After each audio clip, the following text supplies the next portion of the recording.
Rodriguez Island of Madagascar was nearly stripped of native forests.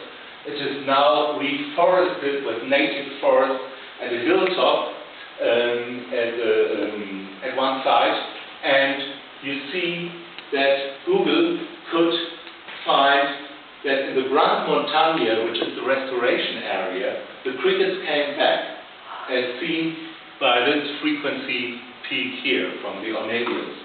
While in Mount Lemmon, which has invasive plant species, the crickets are practically absent. So the indigenous cricket do need the native vegetation to sing and to be there, and you can easily monitor that acoustically, how they are coming back. And actually, we might use this method to monitor the population of some endangered grasshopper species which have been identified. Now the question is, how do we promote that to the public? As Abdul explained, the ICO11 is mainly focused on vertebrates, and this has been termed vertebratism by a paper which recently appeared in Animal Conservation.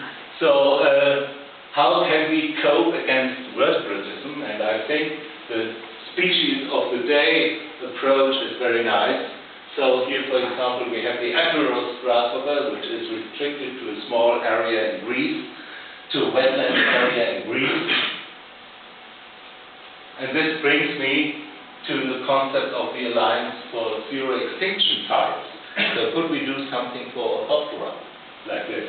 So what is the Alliance for Zero Extinction? Again, you see strongly focused on vertebrates, and what they do is very simple. They find out where are the last spots where a certain species is surviving. So if a species is surviving only on one spot, the protection strategy is clear.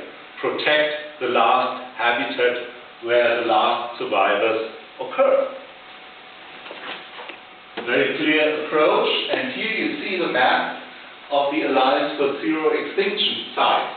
So each of these sites harbors one or two species which are the last survivors of their species. So here, for example, in California, you have Palmer's chipmunk at this Mount Charleston here. But if you do the same for Orthoptera, it would be easy to do the same exercise. For example, the Cyantid grasshopper, which has been registered since '96, Trimerotropis infantilis, is restricted to some sand hills in Santa Cruz County. It's only occurring there. So we could make a Trimerotropis infantilis ACE site at this spot here.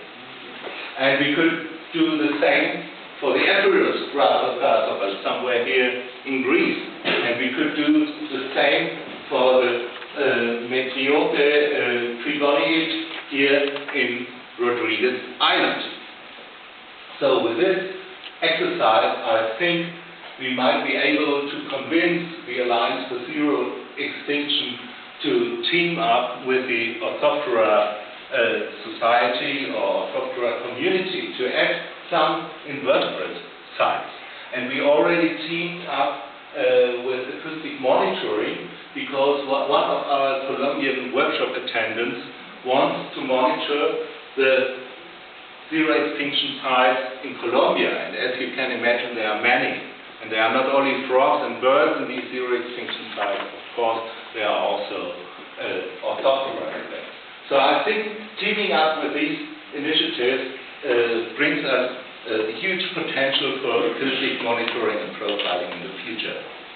So thank you.